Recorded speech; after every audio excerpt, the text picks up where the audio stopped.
bomb, crack, whoosh. The dust doesn't settle, it explodes. A wall of heat and sand slams into concrete that used to be a school. Somewhere in the ringing silence, a man is screaming. Not in pain, in warning. His voice cuts through the smoke like a blade. Cairo, where is Cairo? The camera, if there was one, would be shaking. The world is orange and black, and somewhere under that rubble, a dog just saved 43 lives. But right now, nobody knows if he's still alive. You're watching War Animal, and this is the story of the four-legged hero who smelled death before it had a shape. Before we go any further, hit that like button. Seriously, do it now, because what you're about to see will make you want to stand up and salute a Belgian Malinois. And when you're done, drop a comment. Would you trust a dog with your life? Because these soldiers did, and that trust, it got tested in hell. Stay with me. The year is 2010, northern Helmand Province, Afghanistan. The sun doesn't rise there. It bleeds through the haze of burning trash and diesel fumes. Temperature? 45 degrees Celsius, and the only thing hotter than the air is the ground, because every step could be your last. Sergeant First Class Marcus Ryan wipes sweat from his eyes. His platoon, 12 men, 1 dog, has been walking for 4 hours. The route is a dried-up riverbed called the Greenway. Locals call it that because of the poppies. Soldiers call it something else. The Jaws, because one wrong step, you get bit, and you don't get up. Ryan looks down at his left side. Cairo is there. The Malinois doesn't pant. He doesn't whine. His ears are rotated forward like radar dishes. His nose is twitching, not fast, controlled. He's sampling the air one molecule at a time. Anything? Ryan whispers. Cairo flicks an ear. That's his not yet. The platoon is exhausted. Private First Class Miller is lagging. His canteen is empty. His boots are shredded. He keeps looking at the ground like it's personal. Miller, eyes up. Ryan hisses. Sarge, I'm just trying not to step on a... You step on a pressure plate, you won't feel it. Cairo will. That's why he's here. Now shut up and walk. This is the context. The long, hot, terrifying boredom before the storm. Every veteran knows it. The moments where your brain starts to lie to you. Maybe there are no bombs today. Maybe they're sleeping. Maybe. That's when the devil works. And the devil, he had a helper. 2 clicks ahead, a man with a black turban watches through a Soviet-era scope. He's not a fighter. He's a maker. His name is not important. Call him the architect. For 3 weeks, he has been planting IEDs in this riverbed. Not random ones, psychological ones. He buries them shallow, then deep, then not at all. He wants the soldiers to see nothing, to feel nothing, until they feel everything. He presses a button on a walkie-talkie, not to trigger anything, to check the signal, green light, good. He smiles, then he leaves. The platoon stops at a bend in the riverbed. There's a mud wall on the left, an irrigation ditch on the right, and in the middle, a child's shoe. Just one, pink, size 3. Ryan freezes. Cairo, touch. The German command, search. Cairo's body changes. The relaxed trot becomes a mechanical stalk. His head lowers. His tail straightens. He moves forward 1 inch at a time. The soldiers don't breathe. They've seen this before. When Cairo goes into the zone, something is wrong. But he hasn't sat down yet. The sit is the signal. The sit means bomb. 3 seconds, 5, 10. Cairo reaches the shoe. He sniffs it. Then he looks back at Ryan. Not a sit, but not a go. It's a look that says weird. Not bomb, but weird. Ryan's heart is a jackhammer. Keep going, boy. Cairo takes 1 more step. And then he stops. His whole body freezes. 1 paw is in the air, like a pointer dog. But this isn't a bird. This is death. He lowers his nose to the ground exactly 6 inches in front of the shoe. Then he turns his head and looks directly at Ryan. And he sits. The world stops. Contact, ID, everyone back. The soldiers don't run. They shuffle. Fast but smooth. Because running creates vibration. Vibration triggers certain fuses. They move like they're on ice. Ryan grabs Cairo's harness and pulls him backward. The dog resists for half a second. He wants to stay. He wants to show Ryan. That's the training. That's the bond. Cairo, here. The dog comes. They retreat 50 meters. Ryan calls EOD. The voice on the radio is calm. Describe the signature. Ryan looks at Cairo. The dog is staring at the spot. His hackles are up. Not fear. Alert. It's a daisy chain. At least 3. Cairo sat at the first one, but his nose was pointing east. There's more. EOD goes quiet. Then, get out. Now. Turn around. Go back the way you came. That's the moment. The pattern interrupt. They've been walking for 4 hours. They're 2 clicks from the extraction point, and someone just told them to turn around in a riverbed. At noon, with no cover, Miller cracks, Sarge, we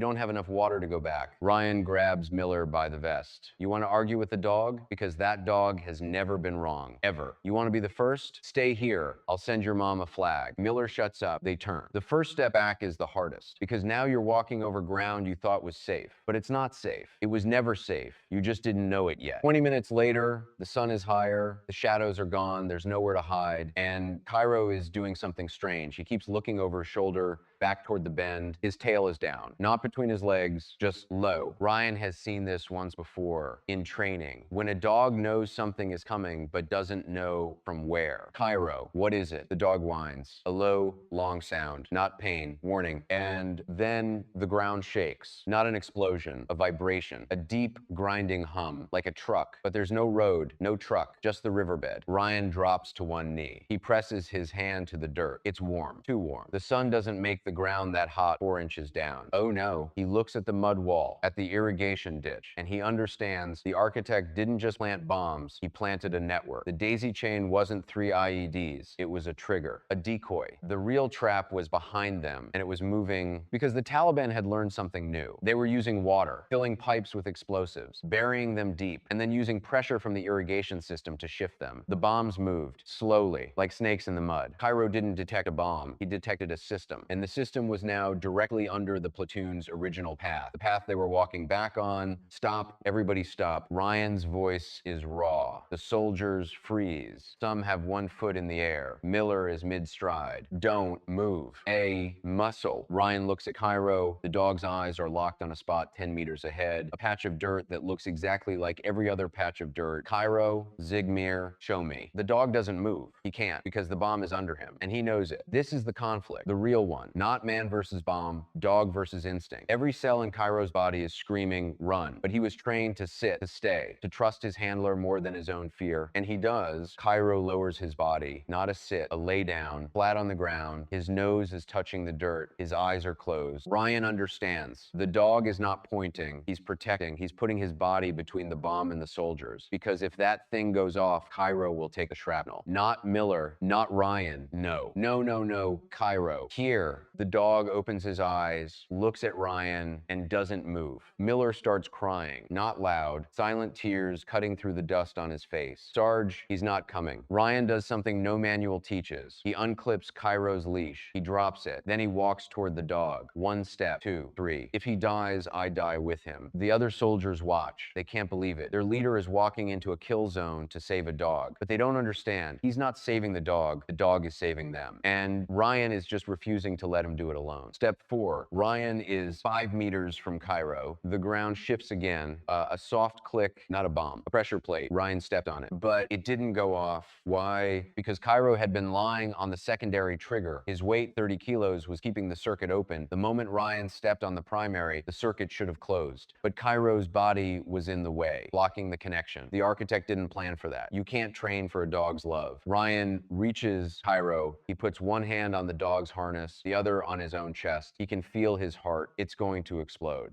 Cairo, Auf, stand. The dog stands, slowly, carefully. His paws don't leave the ground. He scrapes, he knows. And then Ryan does the impossible. He lifts the dog, all 30 kilos, and he runs, not back, forward, toward the bend, toward the decoy, toward the bombs they already knew about. Because sometimes the devil you know is safer than the one you don't. Behind them, the pressure plate releases. The circuit closes. Boom. The explosion is not under them, it's behind them. The pipe bomb, the moving one, detonates 40 meters away. The shockwave hits Ryan like a truck made of air. He flies forward. Cairo flies out of his arms. They both hit the dirt. For 3 seconds, there is only ringing, dust, and the smell of cordite. Then a whine, a dog's whine. Ryan pushes himself up. His ears are bleeding. His vision is double, but he sees Cairo. The dog is on his side, not moving, but his tail is wagging. Just once, a tiny thump in the dust. Ryan crawls to him, puts his head on the dog's chest. Thump, thump, thump. Alive. The rest of the platoon gathers. Miller is laughing and crying at the same time. The EOD team arrives 20 minutes later. They find 17 IEDs in that riverbed. 17. Cairo had detected 4 of them before the explosion. The other 13, they were dummies, empty shells, designed to waste time, to make soldiers complacent. The architect wanted them to stop searching, to think only 4 bombs. Then the real one, the moving pipe, would kill them all. But a dog named Cairo didn't read the plan. Here's the payoff, the part they don't tell you in the news. Cairo survived, he lost hearing in his left ear, the blast ruptured it, but he could still smell, and that's all that mattered. 6 months later, he was back on patrol with Ryan, same platoon, same riverbed, and one day they found the architect, not in a cave, in a village, drinking tea. Cairo sat down 3 feet from his chair, looked at Ryan, and then at the man. The architect didn't run, he knew. Ryan didn't shoot him, he let the MPs take him. But before they did, Ryan leaned down and whispered something in Cairo's good ear. Good boy. The dog wagged his tail. Once, that's the story of Cairo, the dog who detected bombs before they exploded. The dog who lay down on death so his soldiers could stand up. The dog who taught a sergeant that courage isn't a weapon. It's a choice, and sometimes the bravest soldier in the war has 4 paws and a wet nose. Now, you made it to the end. That means you care about these stories, and I know you want more. So here's the loop trap. That same week, in the same province, another war animal did something that has never been explained. Not by the Pentagon, not by science. A horse, a dusty, broken down cavalry horse